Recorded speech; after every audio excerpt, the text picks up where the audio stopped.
ਸਨਮਾਨਯੋਗ ਗੁਰੂ ਨਿਵਾਜੀ ਸਾਧ ਸੰਗਤ ਜੀਓ, ਆਪ ਜੀ ਨੇ ਬੜੇ ਪਿਆਰ ਨਾਲ ਗੁਰਬਾਣੀ ਕੀਰਤਨ ਸ਼ਰਵਨ ਕੀਤਾ ਹੈ। ਆਓ ਹੁਣ ਆਪਣੀਆਂ ਮਨੋਬਿਰਤੀਆਂ ਗੁਰਬਾਣੀ ਦੀ ਵਿਚਾਰਧਾਰਾ ਨਾਲ ਜੋੜੀਏ। ਆਪਾਂ ਸ਼ੁੱਕਰਵਾਰ ਵਾਲੇ ਦਿਨ ਭਗਤ ਫਰੀਦ ਸਾਹਿਬ ਜੀ ਦੇ ਸ਼ਲੋਕ ਸਮਝਣ ਦੀ ਕੋਸ਼ਿਸ਼ ਕਰ ਰਹੇ ਹਾਂ। ਉਸੇ ਹੀ ਲੜੀ ਦੇ ਤਹਿਤ ਅੱਜ ਆਪਾਂ ਸ਼ਲੋਕ ਨੰਬਰ 73 ਤੋਂ 75 ਤੱਕ ਯਾਨੀ 3 ਸ਼ਲੋਕ ਸਮਝਣ ਦਾ ਯਤਨ ਕਰਾਂਗੇ। ਇਹ ਸ਼ਲੋਕ ਸ੍ਰੀ ਗੁਰੂ ਗ੍ਰੰਥ ਸਾਹਿਬ ਜੀ ਦੇ ਪੰਨਾ ਨੰਬਰ 1381 ਤੇ ਦਰਜ ਹਨ।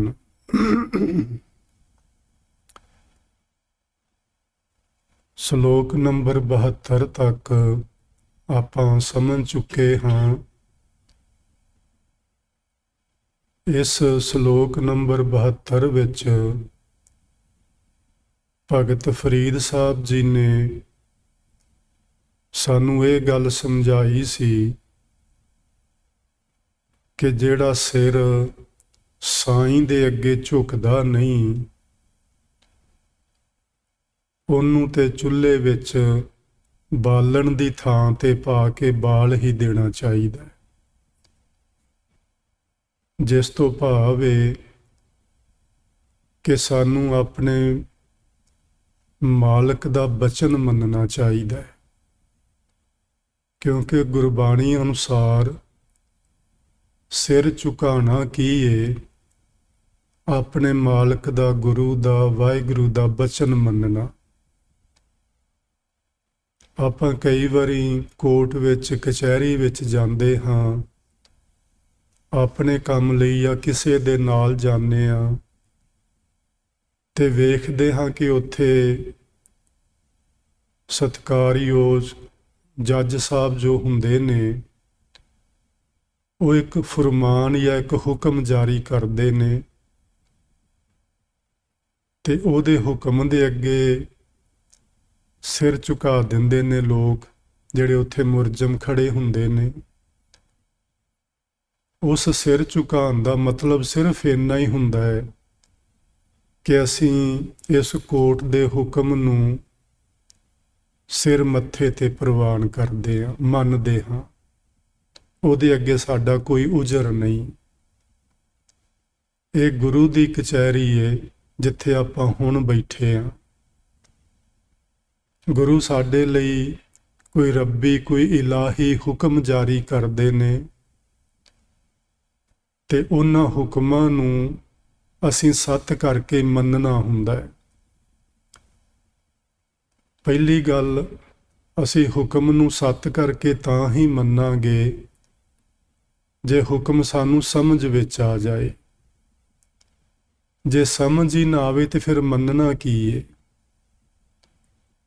ਕੋਰਟ ਵਿੱਚ ਮੈਂ ਖਲੋਤਾ ਹੋਵਾਂ, ਮੈਨੂੰ ਉਹਨਾਂ ਦੀ ਬੋਲੀ ਹੀ ਨਾ ਆਉਂਦੀ ਹੋਵੇ, ਉਹ ਜੋ ਕਹਿ ਦੇਣ ਮੈਨੂੰ ਪਤਾ ਹੀ ਨਾ ਲੱਗੇ ਆਖਿਆ ਕੀ ਹੈ ਤੇ ਮੈਂ ਮੰਨਣਾ ਕੀ ਹੈ ਤੇ ਮੈਂ ਸਿਰ ਕੀ ਝੁਕਾਉਣਾ ਹੈ। ਸੋ ਪਹਿਲੀ ਗੱਲ ਹੈ, ਸਾਨੂੰ ਗੁਰਬਾਣੀ ਦੀ ਸੋਝੀ ਹੋਣੀ ਚਾਹੀਦੀ ਹੈ। ਸਤਿਕਾਰਯੋਗ ਭਾਈ ਸੁਰਜੀਤ ਸਿੰਘ ਹੋਰਾਂ ਨੇ ਜਿਹੜੇ 2 ਸ਼ਬਦ ਗਾਵੇ ਨੇ, ਉਹਨਾਂ ਨੇ ਸੰਖੇਪ ਜਿਹਾ ਸਾਨੂੰ ਉਹਨਾਂ ਦਾ ਸਾਰ ਵੀ ਦੱਸਿਆ ਹੈ।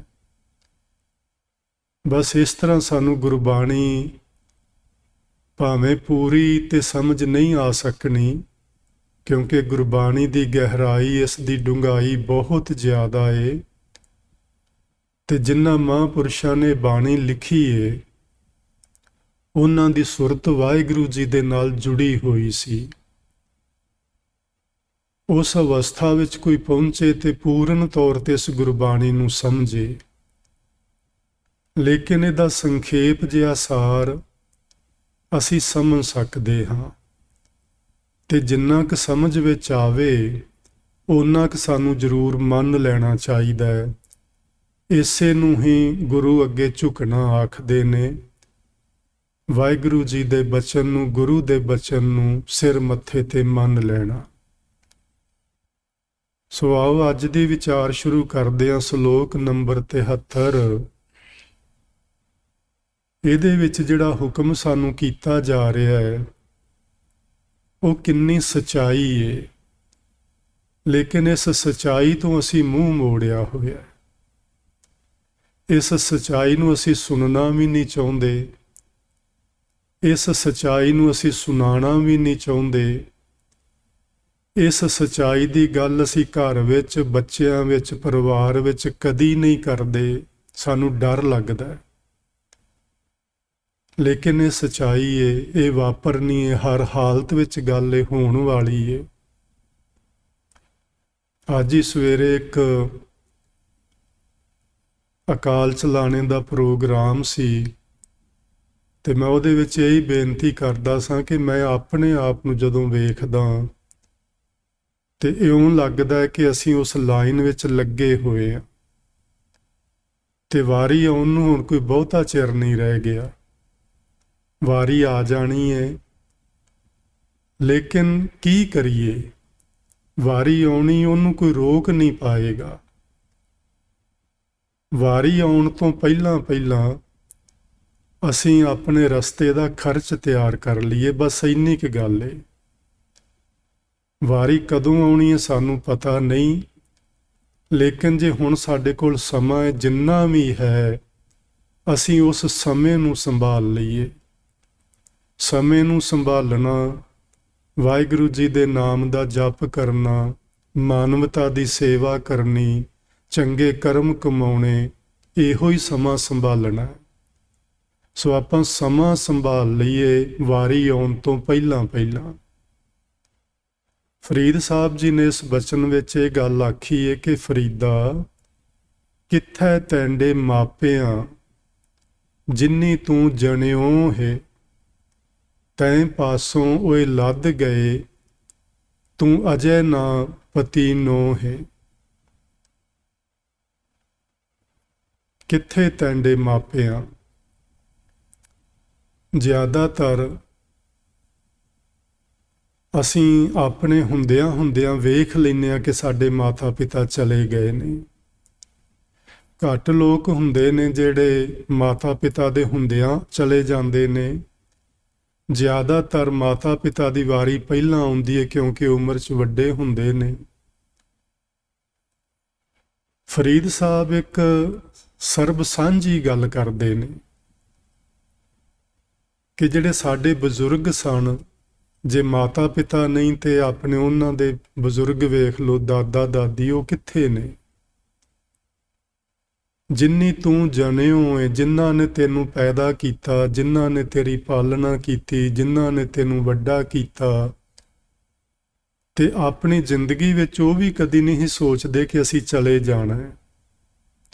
ਅਸਲ ਵਿੱਚ ਇਹ ਤੇ ਗੱਲ ਸਾਨੂੰ ਭੁੱਲ ਹੀ ਚੁੱਕੀ ਹੈ ਕਿ ਜਾਣਾ ਵੀ ਹੈ। ਅਸੀਂ ਇੰਨਾ ਗੂੜਾ ਭੁੱਲ ਗਏ ਹਾਂ ਇਸ ਗੱਲ ਨੂੰ ਕਿ ਸਾਨੂੰ ਕੋਈ ਯਾਦ ਕਰਾਵੇ ਤਾਂ ਵੀ ਨਹੀਂ ਯਾਦ ਆਉਂਦੀ। ਇਉਂ ਲੱਗਦਾ ਵੀ ਕਿੱਥੇ ਜਾਣਾ ਹੈ। ਅਸੀਂ ਤੇ ਬੜੇ ਸੋਹਣੇ ਘਰ ਬਣਾ ਲਏ ਨੇ, ਨੀਹਾਂ ਡੂੰਘੀਆਂ ਨੇ, ਹਰ ਚੀਜ਼ ਸਾਡੇ ਕੋਲ, ਅਸੀਂ ਆਪਣੀ ਜ਼ਿੰਦਗੀ ਵਿੱਚ ਬੜੇ ਸੇਫ ਹਾਂ, ਹਿਫਾਜ਼ਤ ਹੈ ਸਾਡੀ ਜ਼ਿੰਦਗੀ ਦੀ। ਅਸੀਂ ਕਿੱਥੇ ਜਾਣਾ ਹੈ? ਉਹ ਜਿਹੜੇ ਚਲੇ ਗਏ ਉਹਨਾਂ ਨੂੰ ਤੇ ਕੋਈ ਕਾਰਨ ਬਣਿਆ ਸੀ, ਕੋਈ ਬਿਮਾਰ ਹੋ ਗਿਆ ਸੀ, ਕਿਸੇ ਦਾ ਐਕਸੀਡੈਂਟ ਹੋ ਗਿਆ ਸੀ, ਕੁਝ ਹੋਰ ਗੱਲ ਵਾਪਰ ਗਈ ਸੀ। ਸਾਡੇ ਨਾਲ ਤੇ ਉਹ ਕੁਝ ਵੀ ਨਹੀਂ ਵਾਪਰਨ ਵਾਲਾ, ਅਸੀਂ ਤੇ ਠੀਕ ਹਾਂ। ਆਹ ਸਾਨੂੰ ਇੱਕ ਭੁਲੇਖਾ ਏ।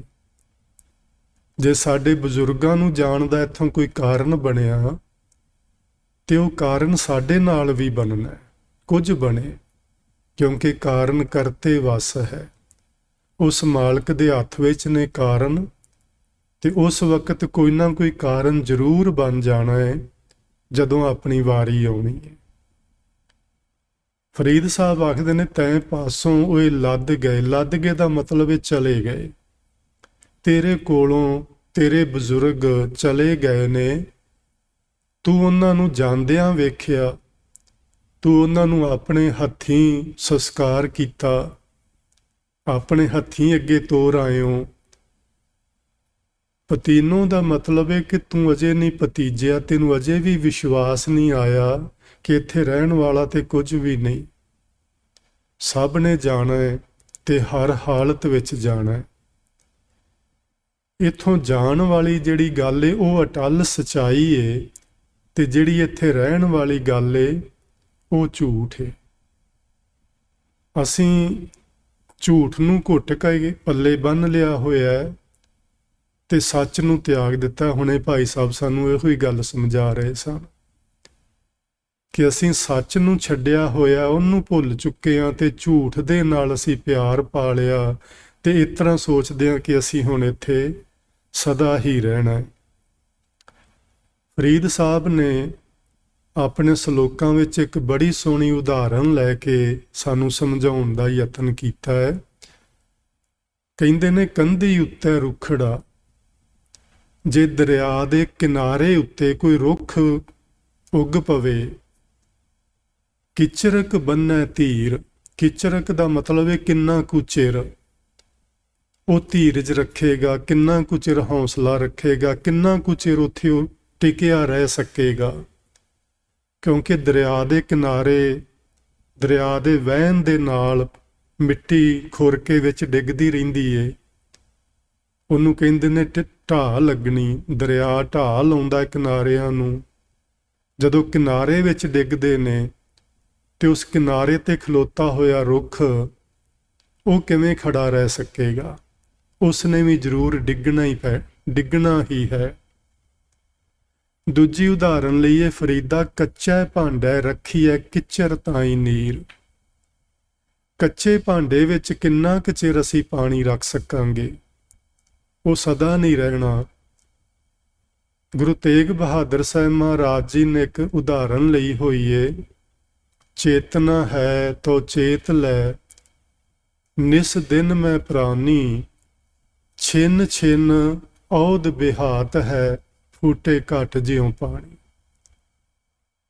ਜੇ ਪਾਣੀ ਚੋਂਦਾ ਹੋਵੇ ਘੜੇ ਵਿੱਚੋਂ ਕਿਸੇ ਕਾਰਨ, ਇੱਕ ਇੱਕ ਬੂੰਦ ਕਰਕੇ ਰਿਸਦਾ ਜਾਂਦਾ ਹੋਵੇ, ਤੇ ਉਹ ਪਾਣੀ ਕਿੰਨਾ ਕੁ ਚਿਰ ਕੱਢੇਗਾ? ਆਖਰ ਉਸਨੇ ਮੁੱਕ ਜਾਣਾ ਹੈ, ਉਸਨੇ ਖਤਮ ਹੋ ਜਾਣਾ ਹੈ। ਇਹ ਜਿਹੜਾ ਸਾਡਾ ਸਰੀਰ ਹੈ, ਮਾਨੋ ਇੱਕ ਇੱਕ ਕੱਚਾ ਘੜਾ ਹੈ ਤੇ ਇੱਕ ਇੱਕ ਸਵਾਸ ਸਾਡੇ ਸਰੀਰ ਵਿੱਚੋਂ ਮਾਨੋ ਪਾਣੀ ਦੀ ਇੱਕ ਇੱਕ ਬੂੰਦ ਰਿਸਦੀ ਜਾ ਰਹੀ ਹੈ। ਤੇ ਸਵਾਸ ਸਾਡੇ ਕੋਲ ਗਿਣਤੀ ਦੇ ਹਨ। ਇਹ ਇਸ ਤਰ੍ਹਾਂ ਨਹੀਂ ਕਿ ਅਣਗਿਣਤ ਨੇ, ਆਈ ਜਾਣਗੇ ਹੋਰ, ਇਸ ਤਰ੍ਹਾਂ ਨਹੀਂ ਹੈਗਾ। ngਣ ਘਾਲੇ ਸਭ ਦਿਵਸ ਸਾਸ, ਗਿਣ ਕੇ ਪਾਏ ਹੋਏ ਨੇ ਮਾਲਕ ਨੇ। ਇੱਕ ਇੱਕ ਸਵਾਸ ਨਿਕਲਦਾ ਜਾ ਰਿਹਾ ਤੇ ਆਖਰ ਇਹਨਾਂ ਨੇ ਮੁੱਕਣਾ ਹੀ ਹੈ। ਸੋ ਇਹ ਦੋ ਉਦਾਹਰਨਾਂ ਲੈ ਕੇ ਸਾਨੂੰ ਫਰੀਦ ਸਾਹਿਬ ਨੇ ਜਿਹੜੀ ਸੱਚਾਈ ਹੈ ਸਾਡੇ ਜੀਵਨ ਦੀ, ਉਹਦੇ ਤੋਂ ਆਗਾਹ ਕਰਾਇਆ, ਉਹਦੇ ਤੋਂ ਜਾਣੂ ਕਰਵਾਇਆ ਵੀ ਇੱਕ ਤਾਂ ਜਿਵੇਂ ਦਰਿਆ ਦੇ ਕਿਨਾਰੇ ਉੱਤੇ ਉੱਗਿਆ ਹੋਇਆ ਰੁੱਖ ਬਹੁਤਾ ਸਮਾਂ ਨਹੀਂ ਰਹਿ ਸਕਦਾ, ਜਿਵੇਂ ਕੱਚੇ ਭਾਂਡੇ ਵਿੱਚ ਪਾਇਆ ਹੋਇਆ ਪਾਣੀ ਉਹ ਬਹੁਤ ਲੰਮਾ ਚਿਰ ਨਹੀਂ ਟਿਕਿਆ ਰਹਿ ਸਕਦਾ, ਇਸੇ ਤਰ੍ਹਾਂ ਸਾਡਾ ਇਹ ਸਰੀਰ ਵੀ ਕੱਚੀ ਮਿੱਟੀ ਦਾ ਬਣਿਆ ਹੋਇਆ ਹੈ। ਕਿਆ ਪਰਵਾਸਾ ਇਸ ਭਾਂਡੇ ਕਾ, ਇਤਨਾ ਕੁ ਲੱਗੈ ਠਨਕਾ। ਭਾਂਡੇ ਦਾ ਕੀ ਪਤਾ, ਮਾੜਾ ਜਿਹਾ ਠਨਕਾ ਲੱਗਣਾ ਤੇ ਇਹਨੇ ਟੁੱਟ ਜਾਣਾ। ਸੋ ਜੀ ਸਾਨੂੰ ਇਹ ਗੱਲ ਯਾਦ ਰੱਖਣੀ ਚਾਹੀਦੀ ਏ, ਮਰਨਾ ਸੱਚ ਤੇ ਜਿਉਣਾ ਝੂਠ। ਜੇ ਇਹ ਗੱਲ ਯਾਦ ਰਹਿ ਗਈ ਆਪਾਂ ਨੂੰ ਤੇ ਰੱਬ ਜੀ ਵੀ ਯਾਦ ਰਹਿਣਗੇ। ਜੇ ਇਹ ਗੱਲ ਭੁੱਲ ਗਈ ਏ ਤੇ ਰੱਬ ਕੋਈ ਨਹੀਂ ਯਾਦ ਆਉਣ ਵਾਲਾ। ਫਿਰ ਤੇ ਮਾਇਆ ਵਿੱਚ ਅਸੀਂ ਗੁਲਤਾਨ ਹਾਂ। ਇਹਦੇ ਵਿੱਚ ਹੀ ਸਾਡੀ ਰਾਤ ਵੀ ਲੰਘਦੀ, ਸੁਪਨੇ ਵੀ ਮਾਇਆ ਦੇ ਹੀ ਆਉਂਦੇ ਨੇ ਤੇ ਦਿਨ ਵੀ ਕਿਸੇ ਨਾ ਕਿਸੇ ਤਰ੍ਹਾਂ ਅਸੀਂ ਮਾਇਆ ਦੇ ਖਲਜਗਨ ਵਿੱਚ ਫਸੇ ਹੋਏ ਬਿਤਾ ਦਿੰਦੇ ਹਾਂ। ਸੋ ਸਾਨੂੰ ਇਹ ਯਾਦ ਰੱਖਣ ਦੀ ਜ਼ਰੂਰਤ ਹੈ ਕਿ ਇਹ ਜੋ ਅਸੀਂ ਰਹਿਣ ਸਹਿਣ ਬਣਾਇਆ ਹੈ ਇਹ ਝੂਠ ਹੈ, ਇਸ ਸੰਸਾਰ ਨੂੰ ਅਲਵਿਦਾ ਕਹਿਣਾ ਹਮੇਸ਼ਾ ਲਈ ਸੱਚਾਈ ਏ। ਹੁਣ ਫਰੀਦ ਸਾਹਿਬ ਸਾਨੂੰ ਕਹਿੰਦੇ ਨੇ ਵੀ ਚਲਿਆਂ ਤੇ ਜਾਣਾ, ਵੇਖ ਤੇਰੇ ਬਜ਼ੁਰਗ ਚਲੇ ਗਏ ਨੇ, ਤੂੰ ਵੀ ਚਲਿਆਂ ਜਾਣਾ ਹੈ। ਫਿਰ ਇੱਕ ਕੰਮ ਕਰ। ਉਹ ਕੰਮ ਕੀ ਕਰਨਾ ਹੈ ਫਰੀਦਾ? ਮਨ ਮੈਦਾਨ ਕਰ। ਇਹ ਕੰਮ ਕਰਨਾ ਹੈ ਜੀ ਅਸੀਂ ਆਪਣੀ ਜ਼ਿੰਦਗੀ ਦੇ ਵਿੱਚ।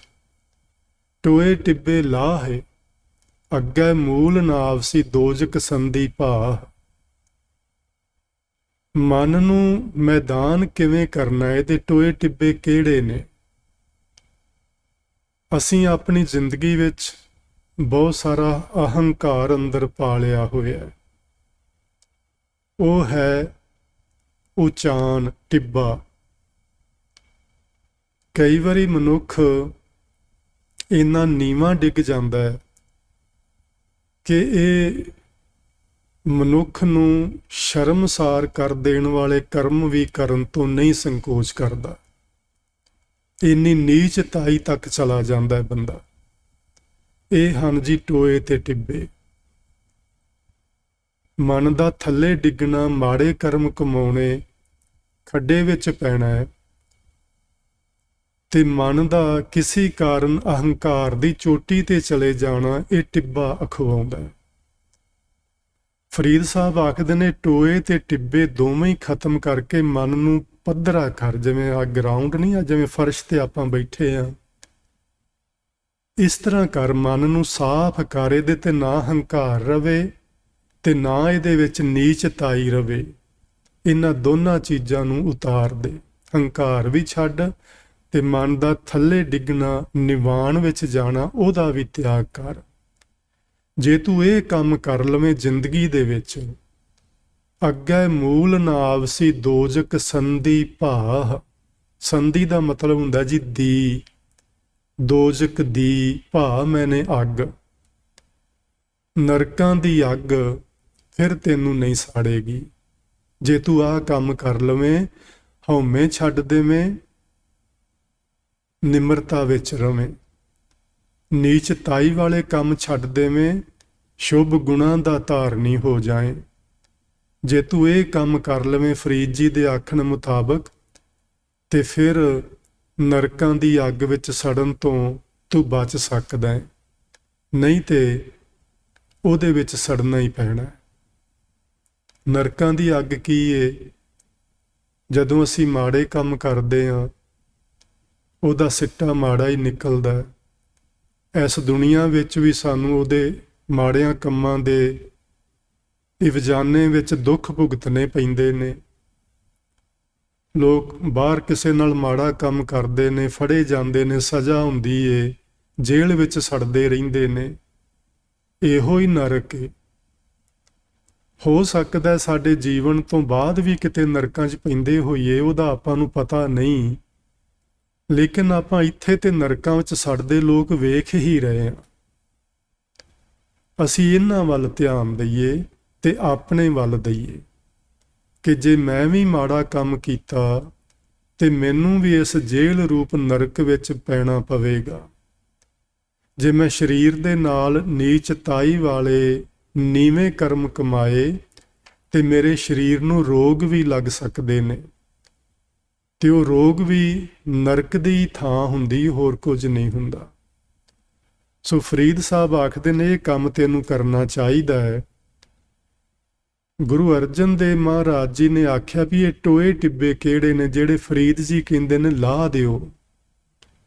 ਟੋਏ ਟਿੱਬੇ ਕੀ ਨੇ? ਜਬ ਧਾਰੈ ਕੋ ਬੈਰੀ ਮੀਤ। ਕਿਸੇ ਨੂੰ ਮਿੱਤਰ ਸਮਝਣਾ, ਕਿਸੇ ਨੂੰ ਵੈਰੀ ਸਮਝਣਾ, ਇਹ ਟੋਆ ਟਿੱਬਾ ਹੀ ਏ। ਤਬ ਲਗ ਨਿਹਚਲ ਨਾਹੀ ਚੀਤ। ਉਹਨਾਂ ਚਿਰ ਸਾਡਾ ਚਿੱਤ ਟਿਕਾਣੇ ਨਹੀਂ ਆ ਸਕਦਾ, ਉਹਨਾਂ ਚਿਰ ਸਾਡਾ ਚਿੱਤ ਵਾਹਿਗੁਰੂ ਜੀ ਦੇ ਨਾਮ ਨਾਲ ਨਹੀਂ ਜੁੜ ਸਕਦਾ, ਜਿੰਨਾ ਚਿਰ ਅਸੀਂ ਕਿਸੇ ਨੂੰ ਪਿਆਰ ਕਰਦੇ ਹਾਂ, ਕਿਸੇ ਨੂੰ ਨਫ਼ਰਤ ਕਰਦੇ ਹਾਂ, ਕਿਸੇ ਨੂੰ ਸੱਜਣ ਸਮਝਦੇ ਹਾਂ, ਕਿਸੇ ਨੂੰ ਦੁਸ਼ਮਣ ਸਮਝਦੇ ਹਾਂ, ਉਹਨਾਂ ਚਿਰ ਮਨ ਦਾ ਟਿਕਾ ਨਹੀਂ ਬਣਨ ਵਾਲਾ। ਜਬ ਲਗ ਮੋਹ ਮਗਨ ਸੰਗ ਮਾਏ। ਇਹ ਹਨ ਟੋਏ ਟਿੱਬੇ। ਮਨ ਦਾ ਮਾਇਆ ਵਿੱਚ ਮੋਹਿਆ ਜਾਣਾ, ਹਰ ਵਕਤ ਮਾਇਆ ਦੀ ਵਿਚਾਰ ਕਰਨੀ, ਮਾਇਆ ਦੇ ਸੁਪਨੇ ਲੈਣੇ, ਮਾਇਆ ਗਈ ਤਬ ਰੋਵਣ ਲਗਤ ਹੈ। ਜੇ ਕਿਤੇ ਹੱਥੋਂ ਨਿਕਲ ਗਈ ਤੇ ਰੋਣ ਲੱਗ ਪਏ। ਜੇ ਕਿਤੇ ਚਾਰ ਦਮੜੇ ਕਮਾ ਲਏ ਤੇ ਹੰਕਾਰ ਦੀ ਟੀਸੀ ਤੇ ਚੜ ਗਿਆ। ਜਬ ਲੱਗ ਜਿੰਨਾ ਚਿਰ ਮੋਹ ਮਗਨ ਸੰਗ ਮਾਏ, ਤਬ ਲੱਗ ਓਨਾ ਚਿਰ ਧਰਮ ਰਾਏ ਦੇ ਸਜਾਏ। ਓਨਾ ਚਿਰ ਸਜ਼ਾ ਮਿਲਣੀ ਏ। ਤੇ ਜੇ ਆ ਸਾਡੇ ਮਨ ਤੋਂ ਟੋਏ ਟਿੱਬੇ ਲੱਥ ਜਾਣ, ਫਿਰ ਧਰਮ ਰਾਏ ਦਰ ਕਾਗਦ ਫਾਰੇ। ਜਨ ਨਾਨਕ ਲੇਖਾ ਸਮਝਾ। ਲੇਖਾ ਹੀ ਨਾ ਰਿਹਾ, ਵਹੀ ਪਾਟ ਗਈ। ਤੇ ਫਿਰ ਕਿਹੜਾ ਧਰਮ ਰਾਜਾ ਕਿਹਨੂੰ ਸਜ਼ਾ ਦੇਵੇਗਾ। ਸੋ ਜੀ ਇਹ ਗੱਲਾਂ ਸਮਝਣ ਵਾਲੀਆਂ ਨੇ। ਗੱਲ ਸਿਰਫ ਇੰਨੀ ਕੀ ਏ ਕਿ ਸਾਨੂੰ ਆਪਣੇ ਜਿਉਂਦੇ ਜੀ ਜਿੰਨਾ ਚਿਰ ਵੀ ਸਾਡੀ ਜ਼ਿੰਦਗੀ ਏ, ਰੱਬ ਜੀ ਨੂੰ ਯਾਦ ਰੱਖਣਾ, ਸ਼ੁਭ ਗੁਣਾਂ ਦੇ ਧਾਰਨੀ ਹੋਣਾ, ਚੰਗੇ ਕਰਮ ਜ਼ਿੰਦਗੀ 'ਚ ਕਮਾਉਣੇ। ਮੈਂ ਤੇ ਇਸ ਤਰ੍ਹਾਂ ਸੋਚਿਆ ਕਿ ਨੁਕਸਾਨ ਹੁੰਦਾ ਤੇ ਹੋ ਜਾਏ, ਪਰ ਮਾੜਾ ਕੰਮ ਨਹੀਂ ਕਰਨਾ। ਨੁਕਸਾਨ ਝੱਲ ਲੈਣਾ ਲਾਹੇਵੰਦਾ ਏ ਮਾੜਾ ਕੰਮ ਕਰਨ ਦੀ ਬਜਾਏ। ਕਿਸੇ ਨਾਲ ਧੋਖਾ ਕਰਨਾ, ਕਿਸੇ ਨਾਲ ਠੱਗੀ ਕਰਨਾ, ਕਿਸੇ ਨਾਲ ਝੂਠ ਬੋਲ ਕੇ ਕੁਝ ਕਮਾਈ ਕਮਾਉਣਾ, ਇਹ ਕੰਮ ਸਾਨੂੰ ਕਦੇ ਨਹੀਂ ਕਰਨਾ ਚਾਹੀਦਾ। ਘਾਟਾ ਪੈ ਜੇ ਤੇ ਜੀ ਸਦਕੇ ਪੈ ਜਾਏ, ਉਹ ਪੂਰਾ ਹੋ ਜਾਏਗਾ। ਲੇਕਿਨ ਮੰਦੇ ਕਰਮੀ ਕੰਮੀ ਨਾਨਕਾ ਜਦ ਕਦ ਮੰਦਾ ਹੋਏ। ਕੀਤੇ ਮਾੜੇ ਕੰਮ ਨੇ ਸਾਨੂੰ ਮਾੜਾ ਹੀ ਰਿਜ਼ਲਟ ਦੇਣਾ ਹੈ, ਉਹਦੇ ਤੋਂ ਕੋਈ ਬਚ ਨਹੀਂ ਪਾਏਗਾ। ਫਰੀਦਾ ਮਨ ਮੈਦਾਨ ਕਰ ਟੋਏ ਟਿੱਬੇ ਲਾ ਦੇ ਟੋਏ ਟਿੱਬੇ ਛੱਡ ਦੇ ਇਹਨਾਂ ਨੂੰ। ਗੁਰੂ ਅਰਜਨ ਦੇਵ ਮਹਾਰਾਜ ਜੀ ਨੇ ਆਖਿਆ, ਮੈਂ ਤੈਨੂੰ ਜਾਚ ਸਿਖਾਉਣਾ, ਇਹ ਟੋਏ ਟਿੱਬੇ ਲਾਏ ਕਿਵੇਂ ਜਾਂਦੇ ਨੇ। ਫਰੀਦ ਜੀ ਨੇ ਕਹਿ ਦਿੱਤਾ ਵੀ ਇਹ ਤੂੰ ਮਨ ਨੂੰ ਆਜ਼ਾਦ ਕਰ ਇਹਨਾਂ ਚੀਜ਼ਾਂ ਤੋਂ, ਹੰਕਾਰ ਦਾ ਵੀ ਤਿਆਗ ਕਰ ਤੇ ਨੀਚਤਾਈ ਵਾਲੇ ਕਰਮ ਵੀ ਛੱਡ। ਪਰ ਉਹਨਾਂ ਨੇ ਇਹ ਨਹੀਂ ਸਮਝਾਇਆ ਵੀ ਉਹ ਛੱਡਣੇ ਕਿਵੇਂ ਨੇ। ਹੁਣ ਗੁਰੂ ਅਰਜਨ ਦੇਵ ਮਹਾਰਾਜ ਜੀ ਆਪਣਾ ਇੱਕ ਬਚਨ ਨੂੰ ਉਹਨਾਂ ਸਲੋਕਾਂ ਦੇ ਨਾਲ ਰਲਾ ਕੇ ਲਿਖਦੇ ਨੇ ਵੀ ਇਹ ਟੋਏ ਟਿੱਬੇ ਲੱਥਣੇ ਕਿਵੇਂ ਨੇ। ਫਰੀਦਾ ਖਾਲਕ ਖਲਕ ਮੈਂ, ਖਲਕ ਵਸੈ ਰੱਬ ਮਾਹੇ। ਇਸ ਤਰ੍ਹਾਂ ਟੋਏ ਟਿੱਬੇ ਲੱਥਣੇ ਨੇ। ਸਾਰਿਆਂ ਵਿੱਚੋਂ ਰੱਬ ਦਿਸਣ ਲੱਗ ਪਵੇ, ਸਾਰਿਆਂ ਵਿੱਚੋਂ ਪ੍ਰਭੂ ਦੀ ਜੋਤ ਨਜ਼ਰ ਆਵੇ। ਤੇ ਜਦੋਂ ਇਸ ਤਰ੍ਹਾਂ ਰੱਬ ਜੀ ਦਿਸਣਗੇ ਸਾਨੂੰ ਸਾਰਿਆਂ ਵਿੱਚੋਂ, ਫਿਰ ਨਾ ਕੋ ਬੈਰੀ ਨਾ ਹੀ ਬੇਗਾਨਾ। ਸਗਲ ਸੰਗ ਹਮਕੋ ਬਣਿਆਈ। ਫਰੀਦਾ ਖਾਲਕ ਖਲਕ ਮੈਂ। ਖਾਲਕ ਤੋਂ ਮਤਲਬ ਹੈ ਪਰਮਾਤਮਾ, ਖਲਕ ਦਾ ਮਤਲਬ ਹੈ ਪਬਲਿਕ, ਇਹ ਸਾਰੇ ਜੀਵ ਜੰਤੂ। ਹੇ ਫਰੀਦ, ਇਸ ਖਲਕਤ ਦੇ ਵਿੱਚ ਹੀ ਰੱਬ ਜੀ ਵਸਦੇ ਨੇ। ਅਸੀਂ ਕਈ ਵਾਰੀ ਧਾਰਮਿਕ ਲੋਕਾਂ ਤੋਂ ਸੁਣਿਆ ਕਿ ਤੁਸੀਂ ਸੰਨਿਆਸ ਧਾਰਨ ਕਰੋ, ਤੁਸੀਂ ਕਿਸੇ ਆਸ਼ਰਮ ਵਿੱਚ ਜਾਓ, ਉੱਥੇ ਕਿਤੇ ਸਮਾਧੀ ਲਾ ਕੇ ਬੈਠੋ, ਕਿਤੇ ਅੱਖਾਂ ਬੰਦ ਕਰੋ, ਕੁਝ ਉਹ ਕਰੋ, ਕੁਝ ਆਹ ਕਰੋ, ਫਿਰ ਰੱਬ ਦਾ ਦੀਦਾਰ ਹੋਏਗਾ। ਗੁਰੂ ਅਰਜਨ ਦੇਵ ਮਹਾਰਾਜ ਜੀ ਨੇ ਕਿੰਨਾ ਸੌਖਾ ਤਰੀਕਾ ਸਾਨੂੰ ਦੱਸਿਆ ਹੈ ਵੀ ਸਾਰਿਆਂ ਵਿੱਚੋਂ ਰੱਬ ਵੇਖੋ ਸਾਰਿਆਂ 'ਚ ਵਸਦਾ ਹੈ। ਖਾਲਕ ਖਲਕ ਮੈਂ ਹੈ, ਖਲਕ ਵਸੈ ਰੱਬ ਮਾਹੇ। ਰੱਬ ਖਲਕਤ ਵਿੱਚ ਵਸਦਾ ਤੇ ਖਲਕਤ ਰੱਬ ਵਿੱਚ ਵਸਦੀ ਏ। ਕਦੀ ਕਦੀ ਇਸ ਤਰ੍ਹਾਂ ਸੋਚਿਆ ਕਰੋ ਜਾਂ ਇਮੈਜਿਨ ਕਰਿਆ ਕਰੋ ਕਿ ਅਸੀਂ ਹੁਣ ਰੱਬ ਦੇ ਵਿੱਚ ਬੈਠੇ ਹਾਂ। ਹੌਲੀ ਹੌਲੀ ਇਸ ਤਰ੍ਹਾਂ ਕਰਨ ਦੇ ਨਾਲ ਨਾ ਇੱਕ ਦਿਨ ਆਏਗਾ, ਇੱਕ ਸਮਾਂ ਆਏਗਾ, ਅਸੀਂ ਹਰ ਵਕਤ ਮਹਿਸੂਸ ਕਰਨ ਲੱਗ ਪਾਂਗੇ। ਜਦੋਂ ਤੁਸੀਂ ਆ ਕੇ ਮੱਥਾ ਟੇਕੋ ਤੇ ਇਸ ਤਰ੍ਹਾਂ ਸੋਚੋ ਵੀ ਅਸੀਂ ਰੱਬ ਦੇ ਵਿੱਚ ਤੁਰੇ ਆਉਂਦੇ ਹਾਂ ਤੇ ਰੱਬ ਨੂੰ ਹੀ ਮੱਥਾ ਟੇਕਦੇ ਹਾਂ। ਹੁਣ ਅਸੀਂ ਰੱਬ ਵਿੱਚ ਬੈਠੇ ਕਥਾ ਕਹਾਣੀਆਂ ਸੁਣਦੇ ਹਾਂ ਪਏ, ਕੀਰਤਨ ਸੁਣਦੇ ਹਾਂ ਪਏ। ਜਦੋਂ ਇੱਥੋਂ ਅਸੀਂ ਜਾਣਾ ਹੈ ਮੱਥਾ ਟੇਕ ਕੇ, ਅਸੀਂ ਰੱਬ ਦੇ ਵਿੱਚ ਹੀ ਜਾਣਾ, ਉਸ ਤੋਂ ਬਾਹਰ ਨਹੀਂ ਜਾਣਾ। ਇਸ ਤਰ੍ਹਾਂ ਸੋਚਣਾ ਸ਼ੁਰੂ ਕਰੀਏ ਆਪਾਂ। ਜੇ ਇਸ ਤਰ੍ਹਾਂ ਸੋਚਣਾ ਸ਼ੁਰੂ ਕਰ ਲਿਆ, ਇਸ ਤਰ੍ਹਾਂ ਦੇ ਫੁਰਨੇ ਅੰਦਰ ਬਣਨ ਲੱਗ ਪਏ, ਤੇ ਫਿਰ ਸਾਰਿਆਂ ਵਿੱਚੋਂ ਰੱਬ ਦਿਖਣ ਨੂੰ ਕੋਈ ਬਹੁਤਾ ਚਿਰ ਨਹੀਂ ਲੱਗਣਾ। ਫਿਰ ਸਭਨਾਂ ਵਿੱਚੋਂ ਦਿਸਣ ਲੱਗ ਪੈਣਾ ਉਸ ਮਾਲਕ ਨੇ। ਜੇ ਮੈਂ ਰੱਬ ਵਿੱਚ ਹਾਂ ਤੇ ਆ ਬਾਕੀ ਜਿਹੜੇ ਜੀ ਬੈਠੇ ਉਹ ਵੀ ਤੇ ਰੱਬ ਵਿੱਚ ਹੀ ਨੇ। ਫਿਰ ਮੰਦਾ ਕੌਣ ਹੈ ਤੇ ਚੰਗਾ ਕੌਣ ਹੈ। ਇਸੇ ਲਈ ਗੁਰੂ ਜੀ ਨੇ ਆਖਿਆ, ਮੰਦਾ ਕਿਸ ਨੂੰ ਆਖੀਐ ਜਾਂ ਤਿਸ ਬਿਨ ਕੋਈ ਨਾ ਹੈ। ਜਦੋਂ ਉਹਦੇ ਤੋਂ ਬਿਨਾਂ ਕੋਈ ਹੋਰ ਹੈ ਹੀ ਨਹੀਂ, ਫਿਰ ਕਿਹਨੂੰ ਮੰਦਾ ਆਖੀਏ ਤੇ ਕਿਹਨੂੰ ਚੰਗਾ ਆਖੀਏ। ਸੋ ਜਦੋਂ ਆਪਾਂ ਇਸ ਤਰ੍ਹਾਂ ਸੋਚਣ ਲੱਗ ਪਏ ਕਿ ਸਾਰਿਆਂ ਵਿੱਚ ਪਰਮਾਤਮਾ ਹੈ, ਸਭਨਾਂ ਵਿੱਚ ਉਹਦੀ ਜੋਤ ਹੈ, ਮੇਰੇ ਤੋਂ ਸਾਰੇ ਹੀ ਚੰਗੇ ਨੇ, ਕੋਈ ਵੀ ਮਾੜਾ ਨਹੀਂ ਮੇਰੇ ਤੋਂ, ਤੇ ਫਿਰ ਇਹ ਟੋਏ ਟਿੱਬੇ ਲੱਥ ਜਾਣਗੇ, ਮਨ ਟਿਕਾ ਵਿੱਚ ਆ ਜਾਏਗਾ, ਤੇ ਇਸ ਤਰ੍ਹਾਂ ਕਰਨ ਦੇ ਨਾਲ ਸਾਡਾ ਇਹ ਮਨੁੱਖਾ ਜੀਵਨ ਸਫਲ ਜੀਵਨ ਬਣ ਜਾਏਗਾ। ਅਸੀਂ ਪ੍ਰਭੂ ਜੀ ਵਿੱਚ ਅਭੇਦ ਹੋ ਜਾਵਾਂਗੇ। ਸੋ ਆਪਾਂ ਜੀ ਯਤਨ ਕਰਿਆ ਕਰੀਏ, ਜਿਹੜੇ ਬਚਨ ਸਾਨੂੰ ਗੁਰੂ ਮਹਾਰਾਜ ਦੱਸਦੇ ਨੇ ਉਹਨਾਂ ਬਚਨਾਂ ਅੱਗੇ ਸਿਰ ਝੁਕਾਉਣਾ ਕੀ, ਆਪਾਂ ਗੱਲ ਇੱਥੋਂ ਸ਼ੁਰੂ ਕੀਤੀ ਸੀ, ਉਹਨਾਂ ਨੂੰ ਮੰਨ ਲੈਣਾ, ਇਹੋ ਹੀ ਮੱਥਾ ਟੇਕਣਾ ਹੈ। ਉਂਝ ਨੱਕ ਰਗੜੀ ਜਾਈਏ, ਗੱਲ ਇੱਕ ਵੀ ਨਾ ਮੰਨੀਏ, ਤੇ ਮੈਨੂੰ ਨਹੀਂ ਲੱਗਦਾ ਰੱਬ ਨੇ ਖੁਸ਼ ਹੋ ਜਾਣਾ।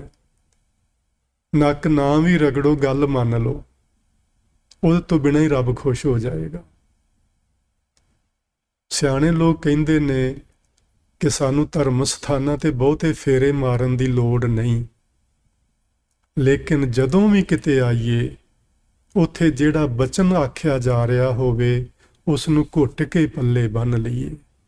ਉਹ ਬਚਨ ਨਾ ਫਿਰ ਕਦੀ ਸਾਰੀ ਜ਼ਿੰਦਗੀ ਛੱਡੀਏ, ਨਾ ਉਹਨੂੰ ਭੁੱਲਣ ਦਈਏ, ਤੇ ਸਮਝੋ ਤੁਸੀਂ ਸਾਰੀ ਜ਼ਿੰਦਗੀ ਹੀ ਗੁਰੂ ਘਰ ਵਿੱਚ ਬਿਤਾ ਲਈ। ਤੇ ਜੇ ਬਚਨ ਕੋਈ ਨਾ ਮੰਨਿਆ ਤੇ ਫਿਰ ਮੇਰੇ ਵਰਗਾ ਬੰਦਾ ਸਾਰੀ ਜ਼ਿੰਦਗੀ ਵੀ ਗੁਰੂ ਘਰ 'ਚ ਬੈਠਾ ਰਵੇ, ਪੱਲੇ ਗੱਲ ਕੱਖ ਵੀ ਨਹੀਂ ਪਈ, ਤੇ ਰੱਬ ਨੇ ਨਹੀਂ ਮੰਨਣਾ ਕਿ ਤੂੰ ਗੁਰੂ ਘਰ 'ਚ ਰਿਹਾ ਸਾਰੀ ਉਮਰ। ਉਹਨੇ ਆਖਣਾ ਤੂੰ ਗੱਲ ਤੇ ਕੋਈ ਮੰਨੀ ਨਹੀਂ। ਸੋ ਜੀ ਆਪਾਂ ਯਤਨ ਕਰੀਏ, ਗੁਰੂ ਮਹਾਰਾਜ ਦੇ ਬਚਨਾਂ ਨੂੰ ਸਿਰ ਮੱਥੇ ਤੇ ਸੱਤ ਕਰਕੇ ਮੰਨੀਏ, ਤਾਂ ਹੀ ਸਾਡਾ ਇਹ ਮਨੁੱਖਾ ਜੀਵਨ ਸਫਲ ਜੀਵਨ ਬਣ ਸਕੇਗਾ। ਆਪ ਜੀ ਨੇ ਬੜੇ ਪਿਆਰ ਨਾਲ ਬੈਠ ਕੇ ਗੁਰਬਾਣੀ ਦੇ ਬਚਨ ਸੁਣੇ ਨੇ, ਬਹੁਤ ਬਹੁਤ ਧੰਨਵਾਦ।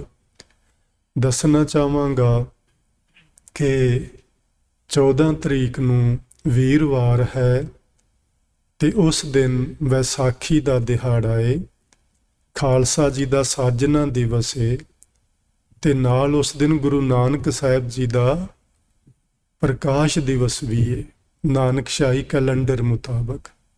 ਤੇ ਸ਼ਾਮ ਨੂੰ ਦੀਵਾਨ ਸੱਜਣੇ ਨੇ ਗੁਰੂ ਘਰ ਦੇ ਅੰਦਰ, ਵੀਰਵਾਰ 14 ਤਰੀਕ ਨੂੰ ਸ਼ਾਮ ਨੂੰ 7 ਤੋਂ 9 ਵਜੇ ਤੱਕ, ਜਿਵੇਂ ਅੱਜ ਸੱਜੇ ਨੇ ਇਸੇ ਤਰ੍ਹਾਂ। ਤੇ ਆਪ ਸਾਰੀ ਸੰਗਤ ਨੂੰ ਬੇਨਤੀ ਕਰਦਾ ਹਾਂ ਕਿ ਤੁਸੀਂ ਸਮੇਂ ਸਿਰ ਗੁਰੂ ਚਰਨਾਂ ਵਿੱਚ ਪਹੁੰਚਣ ਦੀ ਕਿਰਪਾਲਤਾ ਕਰਨਾ ਜੀ। ਪਿਆਰ ਨਾਲ ਆਖੋ ਜੀ, ਵਾਹਿਗੁਰੂ ਜੀ ਕਾ ਖਾਲਸਾ, ਵਾਹਿਗੁਰੂ ਜੀ ਕੀ ਫਤਿਹ।